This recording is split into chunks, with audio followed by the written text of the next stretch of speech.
So let us start. Page 172. A remedy yet there should be and is. So what's he talking about? It's a long time since we did that. So if you remember, he has said that the vital is extremely difficult to change. Very difficult. In fact, it is so difficult that the others, Jnana Yogins and the Bhakti Yogins, they all reject the physical world. They say, we don't want to have anything to do with it. They reject it because their whole contention is, like Vivekananda said, that it's like a dog's tail. You straighten it as much as you want, leave it, and it will go back to its crooked curl. So, vital is impossible to deal with, so we'll get rid of it. But Sridhar is saying, no, we don't want to leave the physical world, therefore, we have necessarily to purify our vital. How to do that? That's what he's saying. And he's telling you that I am not being a superficial and shallow optimist. I am not saying it's very easy to do this. I know very well what the difficulties of the vital are. In fact, he has put 2 pages he has written. If you remember, in great detail, he has said that I know it is difficult. These are the difficulties. Okay, but still, I say that we have to change the vital. We have to purify the vital. So that's what he's now going to say. What is a remedy? Okay, so one of you has to read the paragraph and then we'll discuss it. Usually Tuesday is Pallavi's day, and if Pallavi has got the text, she can read. Yes, Rangada. A remedy yet. A remedy yet there should be and is, a way of redress and a chance of transformation for this troubled vital nature. But for that, the cause of deviation must be found and remedied at the heart of life itself and in its very principle, since life too is a power of divine and not a creation of some malignant chance or dark titanic impulse, however obscure or perverted may be its actual appearance. In life itself, there is the seed of its own salvation. It is from the life energy that we must get our leverage. For though there is a saving light in knowledge, a redeeming and transforming force in love, these cannot be effective here unless they secure the consent of life and can use the instrumentation of some delivered energy at its center for a sublimation of the erring human into a divine life force. It is not possible to cut the difficulty by a splitting up of the works of sacrifice. We cannot escape it by deciding that we shall do only the works of love and knowledge and leave aside the works of will and power, possession and acquisition, production and fruitful expense of capacity, battle and victory and mastery, striking away from us the larger part of life because it seems to be made of the very stuff of desire and ego, and therefore doomed to be a field of disharmony and mere conflict and disorder. For the division cannot really be made, or if attempted, it must fail in its essential purpose, since it would isolate us from the total energies of the world power and sterilize an important part of integral nature, just the one force in it that is a necessary instrument in any world creative purpose. The life force is an indispensable intermediary, the effectuating element in nature here. Mind needs its alliance if the works of mind are not to remain shining inner formations without a body. The spirit needs it to give an outer force and form to its manifested possibilities and arrive at a complete self-expression incarnated in matter. If life refuses the aid of its intermediary energy to the spirit's other workings, or is itself refused, they are likely to be reduced for all the effect they can have here to a static seclusion or a golden impotence. Or if anything is done, it will be a partial irradiation of our action, more subjective than objective, modifying existence perhaps, but without force to change it. Yet, if life brings its forces to the spirit but unregenerate, a worse result may follow, since it is likely to reduce the spiritual action of love or knowledge to diminished and corrupted motions, or make them accomplices of its own inferior or perverse workings. Life is indispensable to the completeness of the creative spiritual realization, but life released, transformed, uplifted, not the ordinary mentalized human animal life, nor the demoniac or titanic, nor even the divine and the undivine mixed together. Whatever may be done by other world shunning or heaven seeking disciplines, this is the difficult but unavoidable task of the integral yoga. It cannot afford to leave unsolved the problem of the outward works of life. It must find in them their native divinity and ally it firmly forever to the divinities of love and knowledge. Yeah. Quite a big para and very interesting what he's saying. He's explaining about the indispensability of the vital, but not in all yogas, only in Siranda's yoga, because you are not going to give up the physical world. You want to transform even your mind, life, and body. So that is why life, the vital, is absolutely essential. So it's a very interesting para, and we will see. And there are many. This was known also to our Indian ancient Indians. We will refer to that as we go along. Okay, so he has told you very clearly that it's very, very difficult to change the vital. That is the reason why ascetics reject it and go away. They're not interested in doing anything so difficult. They want a shortcut. So they the soul goes into the higher planes of consciousness and they neglect the lower. They don't care for it. Now, I'm reading each sentence and we'll have a look. A remedy, yet there should be an ease, because the divine has created the vital and matter. So therefore, there has to be a remedy, and Sriyamdra is confirming to you and assuring you that there is a remedy. And what is that remedy? A way of redress and a chance of transformation for this troubled vital nature. The troubled vital nature can become a very calm and powerful nature, pure force it can become. How? He will tell you.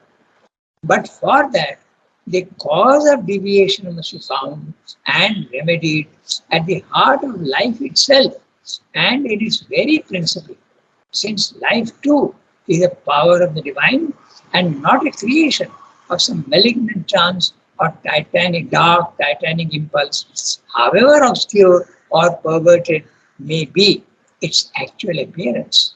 Why is he saying chance and dark titanic impulse? Because there are many philosophies and religions who say that everything, the physical world with all its impurities, is created not by God but by a demoniac power.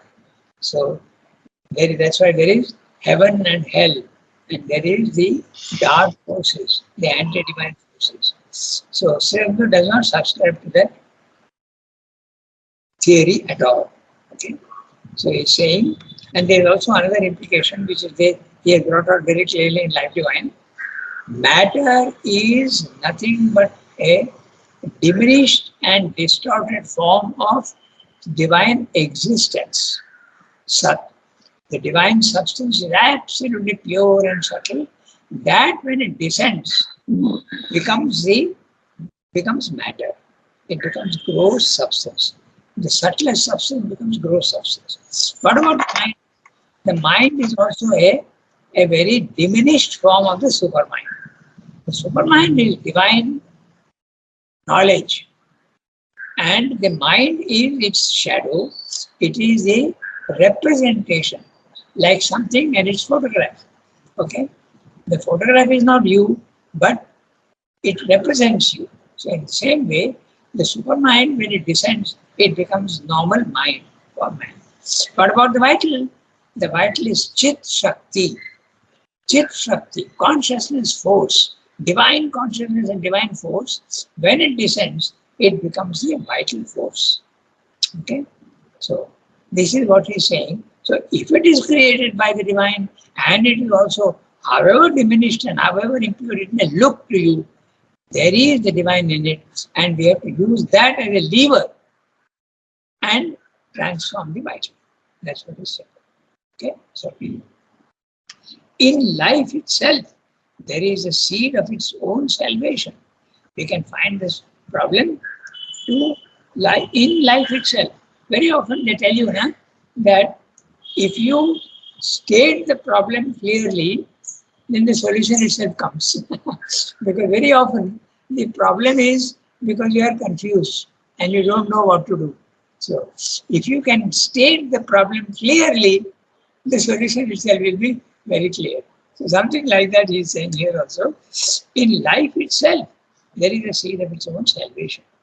It is from the life energy, L cap, E cap. He is talking of the pure Shakti, divine Shakti, that we must get our leverage. Okay. For though there is a saving light in knowledge, a redeeming and transforming force in love, these cannot be effective here unless they secure the consent of life and can use the instrumentation or some delivered energy at its center for a sublimation of the erring human into a divine life force. Okay. So he's saying, however wonderful your knowledge in the mind, you will not be able to transform the life vital unless you deal with the life itself and purify it to a certain extent. That's what he said.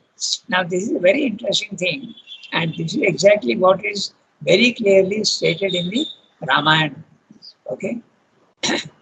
Sita is nature and Ram is Purusha. Prakriti and Purusha.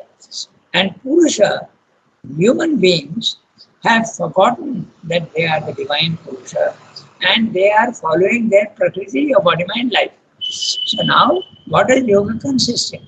Yoga consists in reclaiming your soul and changing your Prakriti. Okay? So, this is the image in the Ramayana that Rama is Purusha, but his Prakriti has been taken away by anti-divine forces, forcibly. All our mind, life and body, most of our actions are not pure. They have become subjected to anti-divine forces. So now you have to purify it. Ram has to get Sita back. In other words, he has to get back, he has to possess his body, mind, life and claim mastery over it. Okay, he has to get Sita back. How does he do that? He has to use the vital itself. And what is the vital? The monkeys are the animals in the physical world. And by known you, it is not only animals. There are also bears. The whole Vanar army, okay, there are bears also. Jambavan is a bear. So the animal world, the animal part of you have to use. That's what the symbol is, very clear. If you don't use that, it is very difficult to reclaim Sita again. In other words, become master of your own body, mind, life. Okay, this is a symbol. Very, very clear symbol. So Sandra is saying the same thing here in intellectual terms. In life itself, there is a seed of one's own salvation, and knowledge and love are not enough to purify it. So you have to tackle their life itself in its own field. It is not possible. I'm reading further. Okay? It is not possible to cut the difficulty by splitting up of the works of sacrifice. We can't say that I will do first Jnana Yoga, then I will do Bhakti Yoga, then I'll have enough power and knowledge, and I will tackle with the Karma Yoga. Karma Yoga because it's not rejecting the physical world, remember? So they're saying we cannot escape it by deciding that we shall do only the works of love and knowledge. Okay? Only that. And leave aside the works of will and power, possession and acquisition, production and fruitful expense of capacity, battle and victory and mastery, striking away from us the larger part of life because it seems to be made of the very stuff of desire and ego, and therefore doomed to be a field of disharmony and mere conflict and disorder. Now, he's saying, now note the words very interesting. He's saying, leave it. Only I will do bhakti, and whatever work I have to do in connection with bhakti, I will do. Whatever I have to do for knowledge, I will do. I will sit, and if I have to read sacred texts, I will read. But that's the only thing I will do for knowledge, Jnana Yoga. And if I want to do Bhakti Yoga, okay, I have to worship the image, so I'll get flowers, I will do worshipping. That much I will do, but not no other work. But Shendra is saying, no, you have to do. And what are the works you have to do? He is listing. Very interesting. Just know. Will and power. Okay? So it corresponds to a caste system which has got a great truth. So which is the will and power, you will tell me? Possession and acquisition. Then production and fruitful expense of capacity, battle and victory and mastery, striking away from us the larger part of life because it seems to be made of the very stuff of desire and ego. So, works of will and power. Okay? These are the works. Will and power belongs to the Kshatriya. Possession and acquisition to the Vaishya. Okay? Production and fruitful expense of capacity. That is, production normally used also to the Vaishya, but sometimes also the Shudra. Then finally, battle and victory and mastery, again the Kshatriya. So all these things we have to do in the physical world, you can't escape from it. And do only knowledge and love, I will do, that's not possible. It's possible for other yogas, but not for integral yoga, because you are going to become master of the physical world. So you have to tackle the vital. For the division cannot really be made, or if attempted, it must fail in its essential purpose, since it would isolate us from the total energies of the world power. If you are not doing Srivamdana Yoga, fine, no problem. You get knowledge, you get love, and you are satisfied. But if you are doing Srivamdana Yoga, your actions in the physical world, Karma Yoga, also must be divinely transformed. So if you don't do that, it will fail. That's what he said. Because the world power, the universe, is Prakriti, the lower Prakriti, but it is Prakriti, nature and force, and the total integral world power. And sterilize an important part of integral nature. Sterilize means to make ineffective. When there is something, you sterilize a room means you don't allow the microbes to come in, or you sterilize vessels. So that is removing the negative parts. But here it is, you are removing the world power itself if you don't take care of if you don't transform the vital. So how will it be necessary? You can't do that. The word sterilize is very good for medicine. But if you are sterilizing in yoga, they isolating yourself from, not from microbes, but from the vital, okay, the power, then you are harming yourself. It's interesting image. Just one force in it that is necessary, that is a necessary instrument for any world creative purpose. Now, world creative purpose is 3 words which describe Srivamdana's yoga. The others are not interested in world creative purpose. They are not interested at all in world creative purpose. They just want individual salvation through love or through knowledge, jnana or bhakti. The Srivamdana wants you to continue work in the physical world. The life force is an indispensable intermediary, an effectuating element in nature here. You have to use life force. You have to use the force. But you can't. The vital is force and Shakti, but which has become degraded and it has become impure. So you have to purify it. You have to purify the mind. How do you do that? You can do that psychologically. You can do that by all sorts of devices. In fact, that is the reason why asanas and pranayama, these are the ways to purify your vital. Okay, they do all sorts of things. But Swayambhu Yoga is psychological. And what is the main way of psychology? Offer yourself to the divine and like the Gita. Okay. And ask the mother to do the work in you sincerely. Ask the mother to do the work in you. She will do it.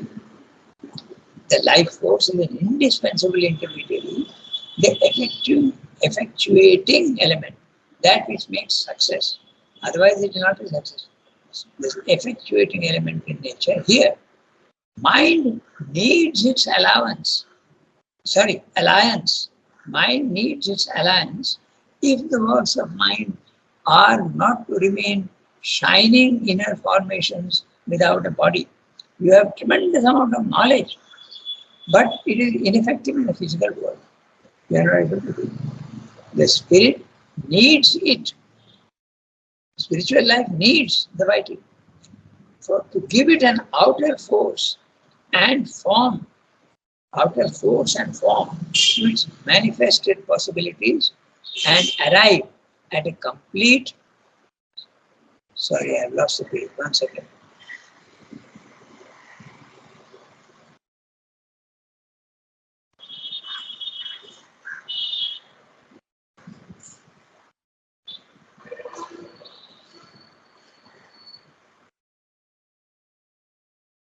Computer has jumped many pages.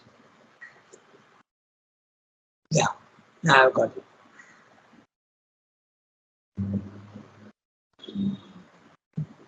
So, the saying,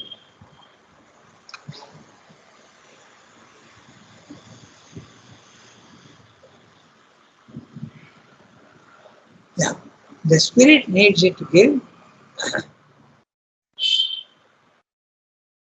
an outer force and form to its manifested possibility and arrive at a complete self-expression incarnated in matter. The divine must give knowledge to the mind. It must give, sorry, just 1 second. It must give love to the heart and it must give force to the vital and it must make even the body free of disease and death. That's Rembo's idea. Okay, so when he's saying,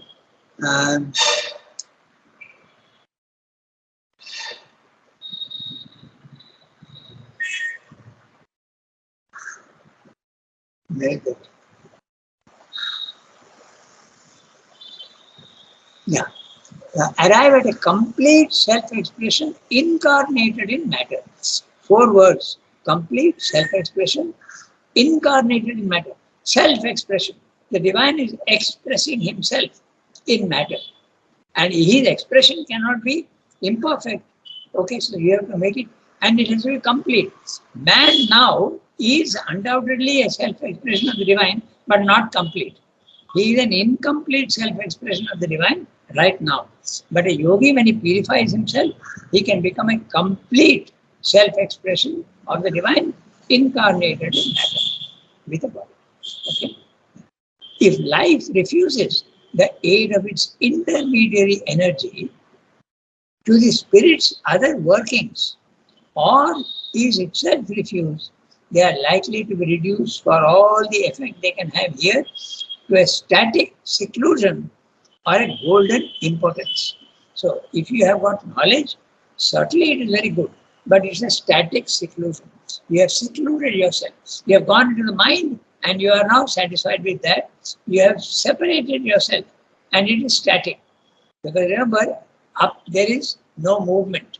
So, when there is no movement in the self, it is static. In other words, you can't act in the physical world. And that is a golden impotence. Impotence, powerlessness to work in the physical world. But it is golden because you have a tremendous amount of knowledge of the divine. Okay, So it becomes a golden But impotence. So but if you see, Rangana, yeah, tell me. why would life refuse the aid of its intermediary? Yeah, if life Why would refuses the aid of why this, would it? why would it? Look, Alavi, our vital is satisfying itself with desires, na? If you Yes. tell the vital, okay, don't do this, don't do that enjoyment, remove, will it listen to you? The vital is always revolting, na? Always wants satisfaction, always wants joy and pleasure. That is the impurity because there is desire. Desire is the impurity. But if you can enjoy without desire, without attachment, and without ego, then it's okay. Enjoyment is okay. But when you are enjoying something with attachment, ego, and desire, then it is impure. Why? Because it will never allow you to go to a higher level. Ego is there, attachment is there. You don't want to break the attachment. Okay? So that is what is meant by life refuses. 90% of human beings, life refuses the aid of this pure energy. Life, the vital, says, no, I don't want to change. I told you, na, there was Uh, an Italian lady who had come and we were discussing. She had an experience of a golden light entering into her. But her vital was saying, no, I don't want it. If you uh, read Savitri, you will see how man refuses to change. He is in love with his own ignorance. That's the nature. That's what Shakti is saying. Life refuses. If life refuses, and 90% of the time it is refusing. So so then you can't. life here means vital being, our Yes, vital being. yes. You have to take it like that. Okay, so that's what he's saying. Golden importance. Okay. Yeah. Or if anything is done, okay, if the knowledge and love can have some effect, or if anything is done, it will be a partial irradiation of our action, more subjective than objective. Objective means in the physical world, physically, and subjective means inside your mind. Okay, it is will be quite pure, modifying existence perhaps, but without force to change it. So unless the vital is pure, you may be able to modify some of your habits and your nature, but you will not be able to completely change the vital. Yet, if life brings its forces to the spirit, but unregenerate, okay, the vital will say, yes, I want to change, but I don't want to change my habits. I don't want to get rid of my desire and my attachments. Then what will happen? So they say, life, yet if life brings its forces to the spirit, but unregenerate means impure, re, generate, regenerate, and unregenerate, not purify. When you generate something, there is a mixture. When you regenerate it, you are purifying it. But unregenerate, you are not purifying. So if the vital says, yes, I want to do yoga, but I don't want to change my pleasure and attachments and I don't want to change. Then what will happen? A worse result may follow since it is likely to reduce the spiritual action of love or knowledge to diminish and corrupted motions and make them accomplices of its own inferior and perverse workings. Now, we'll just clarify what he's saying here. He's saying if the vital participates in yoga, but without changing, what will happen? He's saying it will be corrupted motions and it can lead to disasters. So, what is the corrupted motion of the mind? If the corrupted motion of the mind will be egoism, a tremendous amount of pride in your knowledge, okay? Then what about the heart, the love? If love comes, pure love also, but the vital is untransformed, it will become lust. It will go into wrong channels and you will This is not uncommon at all. Okay, there are many things when they say that it goes to a very corrupt and sexual behavior. It becomes so. That's what I'm saying. Perverse workings, corrupted motions, and perverse workings. So you must purify the vital, and then the vital can participate in your yoga. Otherwise, you will be in trouble. Okay, that's exactly what you're saying. I can give you many examples, but I won't go into that. Yet, if like that we read, okay, life is indispensable to the completeness of the creative spiritual realization. Know that life is indispensable. That is what the Ramayana also says. Your mind, your animal nature, the monkeys, the animal nature has to participate in the liberation of your prakriti. That is essential. The images are always, the images, you can always find some fault with the images, but this is what is meant. You have to use the vital. Whatever may be done by other world shunning or heaven seeking disciplines. Who are the ones who are world shunning? Jnana yogis are the world shunning. And who are the heaven seeking? Those who love. They want to go to Vaikuntha. They want to go to the heaven where there is only pleasure. This is usually the aim of the Vaishnavisms. The Vaishnavites want only love for the divine and they want to go into heaven where this love is eternal. So Sendra is saying, world shunning, not all, but some of the Jnana yogis, they shun the world. Or heaven seeking, those who go with love to the divine, but they want to enjoy heaven seeking disciplines. This is the difficult but unavoidable task of the integral yoga. So he is telling you finally that this is a difficult but unavoidable task of the integral yoga. Therefore, you don't need to do integral yoga. You can do other yogas. But if you want to do this, you have to purify the vital. It cannot afford to leave unsolved the problem of the outer works of life.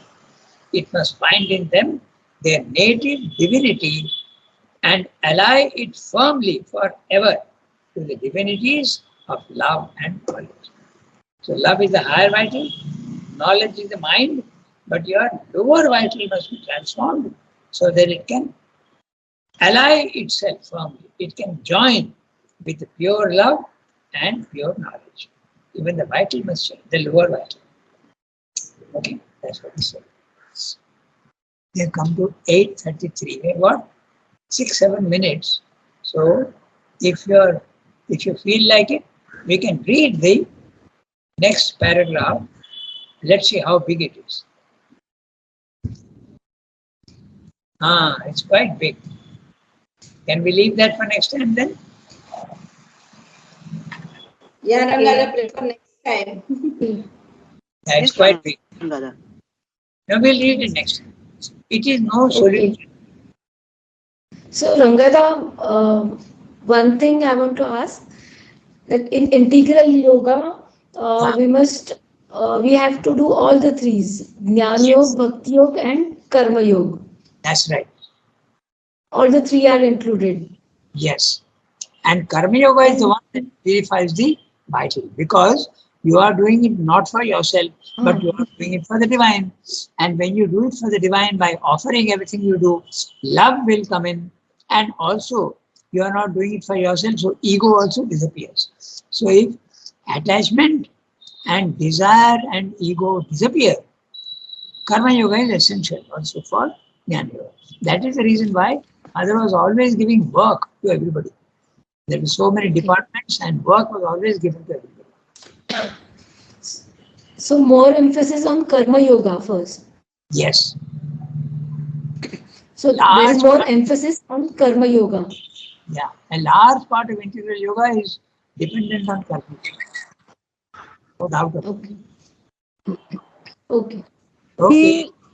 Sri Aurobindo talks that the seed of the answer or the solution is there in us. So what is exactly the seed? is it refuge in Mother and Sri Aurobindo, remember and offer? That's the best way. There's no doubt about it. But it's very difficult, no?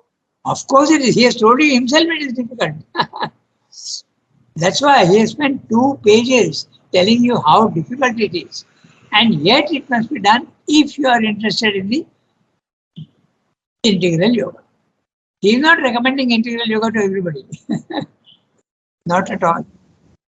In fact, many yogis, when I was in the press, I had 2 interesting experiences. One was a yogi. He was a jnana yogi. He used to sit for meditation 2 hours in the morning, 2 hours in the evening.